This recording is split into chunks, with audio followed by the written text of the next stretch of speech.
the first 2 episodes of the new Vince Gilligan show. Yeah. You know, Frankie, sometimes I forget that TV shows can be good. Pluribus is Vince Gilligan's new show. It's on Apple TV Plus or whatever it's called, right? Right, and yet I was like, hey, why not AMC? They weren't able to make that happen after all that success, but I guess... But it's still Sony Pictures. It's Sony Pictures Television, so there must be some fucking who knows. So it stars Ray Seahorn, who of course played Kim in Better Call Saul and was wonderful in Better Call Saul. So no surprise that they wanted to work with her again as a leading lady. The concept is she's kind of like a trashy romance novelist with a big fan base, kind of like the Twilight books or something like that. You know, maybe a little bit of a wino.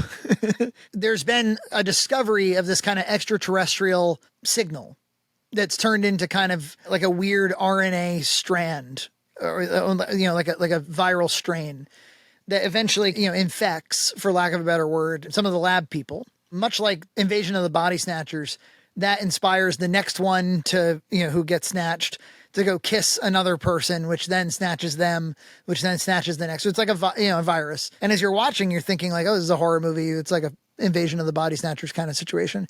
You don't know what's going on exactly. And then Ray Seahorn witnesses almost like total chaos and destruction as somebody kind of passes out in their truck and crashes, and everybody's like frozen and trembling. Something very strange is going on. And it's shot beautifully. And she's trying to get away from the whole thing. She's half drunk as it is. Her friend just died in front of her, or maybe she did. She doesn't know. She has to get back to her apartment. There's one thing where like her friend, lover, or whatever, is a former alcoholic. And so they have like one of those breathalyzer things but she's already drunk, but everyone else is like passed out basically, and she's trying to like drive away, but she has to do the breathalyzer, but she's already drunk, so and her ride obviously is passed out. So it's like there's some really interesting tense scenes. There's a couple one-shotters in there. There's some really good cinematography.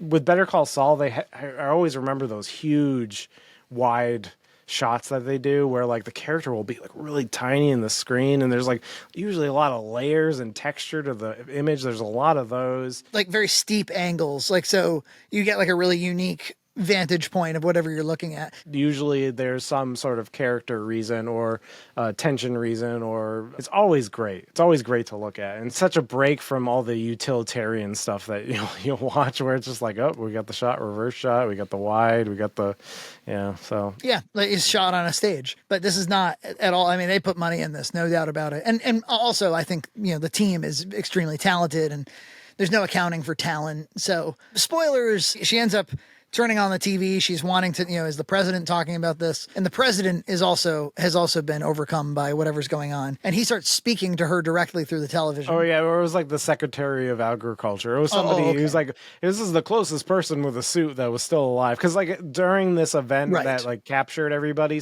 a lot of people just died from the assimilation, basically. So, yeah. So he starts talking directly to her from the TV. Yeah, and he's like, well, what's going on is much like a virus, biologically, we've grown into what we are right now, which is like a neural network. Like we're one in unison, one giant organism now. We've taken over everybody except for 11 people worldwide. For some reason, those 11 people don't assimilate with us successfully. And we're trying to figure out why, because we'd like you to join us. But, we're not violent, and your life is your own, and we don't want to hurt you. But of course, that's very creepy, and the whole world's gone to hell now, and she's totally shaking. And by the second episode, as she tries to hunt down the other people that are in the situation, and I guess I won't spoil the second episode, or we could, I don't care. But I would say the first episode was a horror movie. Yeah, definitely. With some humor. The second episode is like a satire. Like I wouldn't say it's played for laughs wall to wall, but I would say like it goes more clever than the first one. The first one is a little bit more kind of by the books, just done very well. And the second one, once you've revealed what the actual threat is, and there's kind of this looming question, which is, hey, is this so bad? Yeah.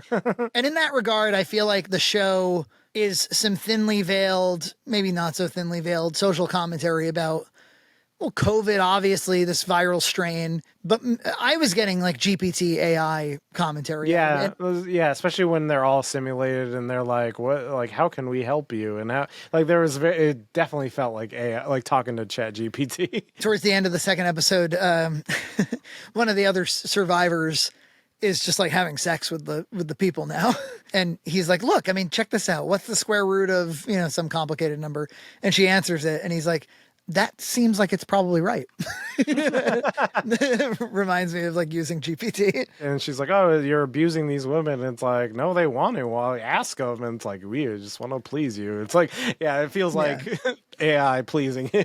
Which is kind of a good abstraction of AI. Because they could have done a robot, they could have done AI itself, they could have gone more technology with it. But instead they were like, no, it's hive mind. Because that's kind of what is behind an LLM is shitloads of data and information, grouped information into kind of one brain, one shared brain. So I thought it was a really, as far as like sci-fi social, because that's the thing, like we always talk about, or I think over the last few years, people have gotten really tired of social commentary because it's just done in such a flat, broad way. But here's a situation where it's like, hey, they could be talking about communism to some degree. They could be talking about AI. They could be just talking about like the power of the individual. This is the thing about the reason that, of course, I'm going to keep watching, aside from the fact that I enjoyed the first two, is knowing Vince Gilligan, I know that there's a story. I know for a fact there's a story. And I have a lot of patience with him. Like Better Call Saul took a lot of detours. I felt like Better Call Saul was a lot more zoomed in on the characters. Like small deviations in character were played really large in that show. Unlike Breaking Bad, where there was kind of there's a death per episode, but I just know they're going somewhere with it. And it's very exciting. I know Peter Gould is like a consulting producer on it, but I don't think he's majorly involved in the show, which is a shame because that guy, he's the showrunner for Better Call Saul, the primary one. Yeah, he's good. It's got that vibe of the their brand of creativity. Yeah, there's definitely like a cadence to the dialogue that it's very heightened. You had that in Breaking Bad, you had that in Better Call Saul, but it's very comfortable. It's a heightened sense of reality, but it still feels authentic. Yeah, I'm curious about where they're gonna go with it. I do like, because I was worried at first. I was like, "Oh, is this going to be just some zombie thing?" Because it's like, but no, it is a very clever. It's almost like a positive assimilation with the virus, which is very interesting. There's a great scene where she's talking. She's like, "All right, what are we going to do to save humanity?" And they're like, well, wait a minute, we're not convinced that the situation's as dire as you think it is. Under these conditions, there's no racism. There's their biological imperative is to not hurt anybody. Although you find out that in the assimilation, because it had to accelerate because they were found out, like 886 million people died. And if she gets them upset, they all get upset, and which can cause I don't know, somebody to fall off their equipment or something. So it's like if she yells at them, a bunch of people could die. Yeah. The other survivors are like, did you even ask what it's like? And she's like, I'm not gonna I don't ask my drug dealer how his heroin high is. And they're like, she's like, wait a minute, how many of you asked them what it's like? And all the hands go up. Very clever, very good. We'll probably check back once it's all done. We're not gonna go. Yeah, probably not do a play by play. If I know Vince Gilligan, I think probably he won't rush to any destination. I think that what's become obvious to me is they really like to explore who the characters are and really what they want and what their motivations are. And then when they introduce plot elements, they always try to figure out how can we maximize the narrative impact of that new plot element. I always think back to Mike Ehrmantraut, how they had to they introduced him because Bob Odenkirk wasn't available for a scene, the one where he's supposed to clean the apartment after Jesse's girlfriend dies. And so now they had just had this new character, and they were like, well, we can't just have him just be there for no reason. They started developing him. And then of course the actor is good. And so it's kind of always responding to what they're introducing and then using that to move the chess pieces forward. So it's not all plotted out, years of story plotted out in advance. But I think they know their direction. They know which way the wind's blowing, and then they kind of follow the characters towards where the wind's blowing. And that's why their stuff is so strong. Because then, even though it's not all plotted out far in advance, it starts to feel like it is because everything feels so motivated. So they won't rush. It's special, and there's really nothing like it. There's nothing like this kind of show. Nope. There used to be a lot of it. And that feels so strange to me because I feel like so much of what makes these shows good is what we learn about how to make good stories. Like, that's the fundamentals. You mentioned AMC. It's like, where is AMC just gone? Like, I feel like they used to have so many bangers. Yeah, they had Breaking Bad, they had Mad Men, they had Walking Dead. Remember, like they were like the top of the town. And now, yeah, I don't hear anything about them now. So I don't know if they're like now Hulu or something. Well, they became a streaming service at some point called AMC Plus. Was that their? Did that spell doom? Oh, wait a minute now. AMC. Okay, this might answer our question. AMC Plus is available as a standalone subscription through streaming partners like Amazon Prime Video channels, Apple TV channels, and the Roku channel. So it sounds like they're partners with those three. It's like an additional. It's like how Hulu is to Disney as AMC Plus is to Apple. Well, I think what it is like there's only so many giants that can be in the same pool. But then you can have like, yeah, but we have all the stuff that's licensed, and so if you can kind of bring us in and group us in with you.